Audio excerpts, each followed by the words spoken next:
అందరికీ నమస్కారం. Welcome to నా చిట్టి ముచ్చట్లు. 2026 స్టార్ట్ అయ్యాక తిరుపతి వెళ్ళాలి అనుకున్నాను. రిపబ్లిక్ డేకి లాంగ్ వీకెండ్ వచ్చింది. సో ఆ వీకెండ్ ప్లాన్ చేసుకొని నా ఫ్రెండ్స్ కొంతమందితో కలిసి తిరుపతికి స్టార్ట్ అయ్యాను. ఎర్లీ మార్నింగ్ ట్రైన్లో వెళ్ళాను. సో వెళ్ళిన తర్వాత సన్ రైజ్ చూశాను. ఆ సన్ రైజ్లో ఆ వేలో ఉన్న పొలాలన్నీ చాలా అందంగా కనిపించాయి.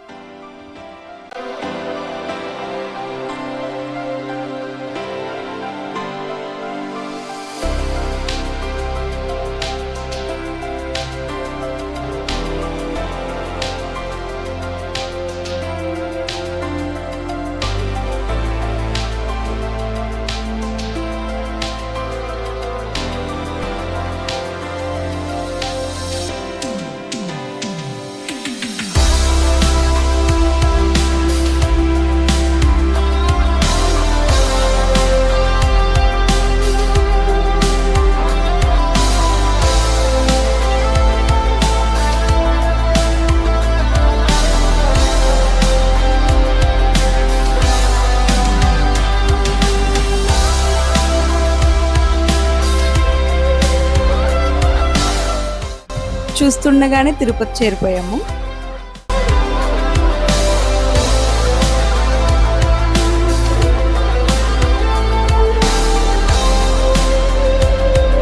ట్రైన్ దిగిన వెంటనే అలిపిరి మెట్ల వరకు ఆటోలో వెళ్ళి అక్కడ నుంచి మెట్లు ఎక్కడం స్టార్ట్ చేసాం.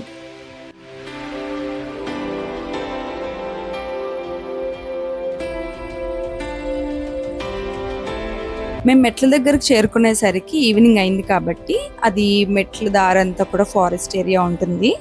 సో విడివిడిగా కాకుండా జనాలు ఒక గ్రూప్గా ఫామ్ అయ్యి ఆ గ్రూప్ని ఒకేసారి వదిలేరనమాట పోలీసులు. సో దానికోసం వెయిట్ చేస్తున్న గ్యాప్లో మంకీస్, పావురాలు ఇలా అన్నీ అక్కడక్కడే తిరుగుతూ ఉన్నాయి.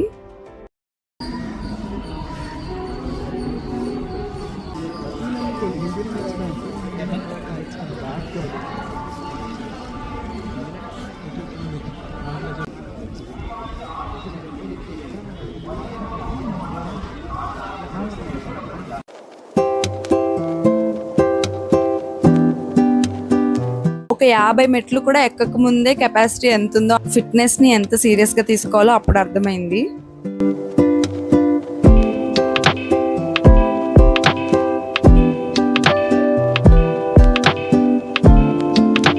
ఈ మెట్ల మార్గంలో మధ్య మధ్యలో మనకి విష్ణుమూర్తి దశావతారాలు కూడా చూడొచ్చు. ఇది కూర్మ అవతారం. ఇది స్వామివారి వరాహ అవతారం.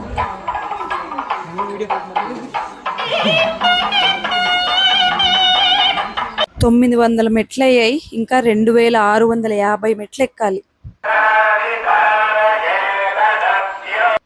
ఇది నరసింహ అవతారం.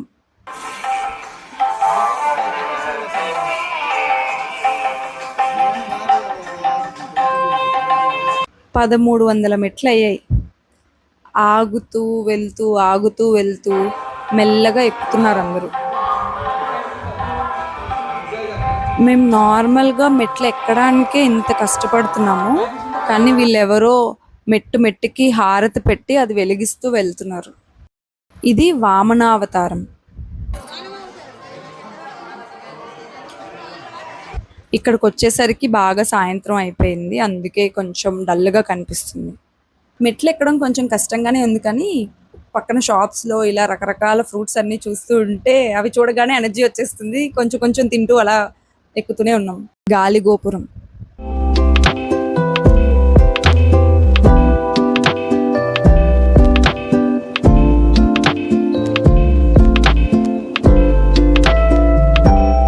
అలిపిరి మెట్లు 3550 ఉంటాయి. అంటే ఓన్లీ మెట్లు ఒక్కటే ఉంటాయని కాదు, ఇది ఒక 9 కిలోమీటర్స్ డిస్టెన్స్ ఉంటుంది. ఇందులో ఈ 3550 మెట్లతో పాటు మధ్య మధ్యలో ఇలా ప్లెయిన్ సర్ఫేస్ ఉంటుంది. అక్కడ ఇలా రిలాక్స్ అవ్వడానికి ప్లేస్ ఉంటుంది. అలానే షాప్స్ ఉంటాయి మనం తినడానికి, అండ్ వాటర్ కూడా అవైలబుల్గా ఉంటుంది. ఇది శ్రీ పరశురామ అవతారం.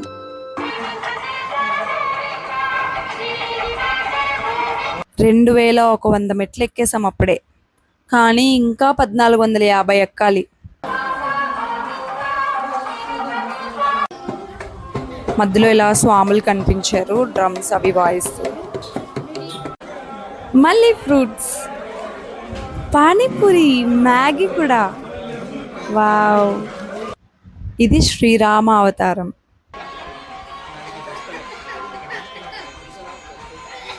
శ్రీ బలరామ అవతారం.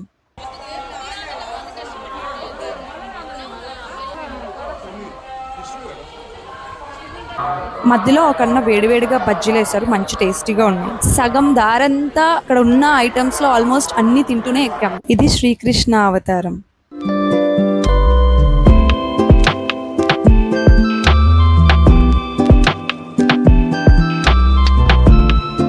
దారిలో అంతా వెంకటేశ్వర స్వామి నామాలు ఉన్నాయి, అవి చదువుకుంటూ కూడా వెళ్ళిపోవచ్చు.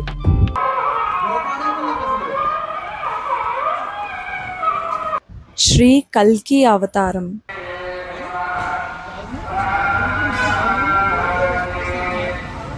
శ్రీ ప్రసన్నాంజనేయ స్వామి. నేనైతే ఈయన్ని చాలా గట్టిగా నమ్ముతాను. నాకు ఏదైనా గట్టి కోరిక ఉంది, ఖచ్చితంగా జరగాలి అనుకుంటే అది కోరుకొని స్వామి జరిగితే నీ చుట్టూ 108 ప్రదక్షిణలు చేస్తాను అనుకుంటాను, అంతే జరిగిపోతుంది.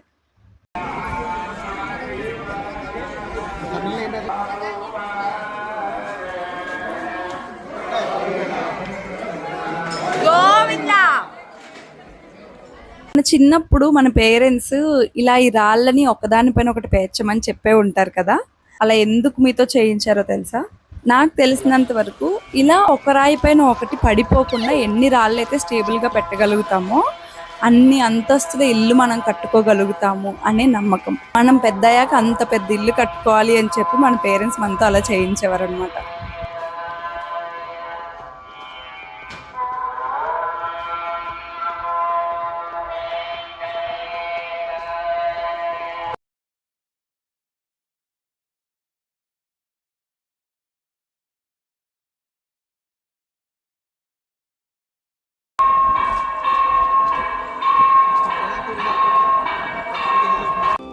మోకాలి పర్వతం దగ్గరకు వచ్చేసాం. తిరుపతి మెట్లు అంతటికి ఇది కొంచెం స్పెషల్ ప్లేస్ లాంటిదన్నమాట. ఇక్కడున్న మెట్లు కొంచెం రిమైనింగ్ వాటితో పోలిస్తే కొంచెం స్లాంట్ గా ఉంటాయి అన్నమాట. సో ఇక్కడ మనం మోకాలితో ఎక్కి మనం ఏదైనా కోరుకుంటే అది నెరవేరుతుంది అని నమ్ముతారు. ఫైనలీ 3500 మెట్లు అయిపోయాయి. ఇంకా ఓన్లీ 50 మెట్లు మాత్రమే మిగిలి ఉన్నాయి. కానీ ఇన్ని మెట్లు ఎక్కిన తర్వాత ఈ 50 మెట్లు ఎక్కి ఆ చివర కనిపించే ఆ హారతి దగ్గరికి వెళ్ళే సాటిస్ఫాక్షన్ అది అసలు ఎక్స్ప్లెయిన్ చేస్తే వచ్చేది కాదు, మనం ఎక్స్పీరియన్స్ చేయాలి అలాంటివి. మొత్తానికి 3550 మెట్లు అన్నీ ఎక్కేసి తిరుపతి కొండపైకి అయితే వచ్చేసాము. తిరుమల కొండపైకి వెళ్ళిన తర్వాత తెలిసింది, మేము వెళ్ళింది రథసప్తమి రోజుకి కదా, సో ఆ రోజు స్వామివారిని రకరకాల వాహనాల్లో మాడవీధుల్లో ఊరేగిస్తారంట. వీడియో లెంత్ ఎక్కువైపోతుంది, సో ఏ వాహనాల్లో స్వామివారిని మాడవీధుల్లో ఊరేగిస్తారో నేను చూసినవి అలా రికార్డ్ చేశాను. అవి నెక్స్ట్ పార్ట్లో చూద్దాం. మీలో ఇంకా ఎవరైనా నా చిట్టి ముచ్చట్లు ఛానల్కి సబ్స్క్రైబ్ చేసుకోకపోతే ఇప్పుడే సబ్స్క్రైబ్ చేసేసుకోండి. పార్ట్ 2 కోసం వెయిట్ చేసేయండి. Thank you so much for watching my videos. Bye.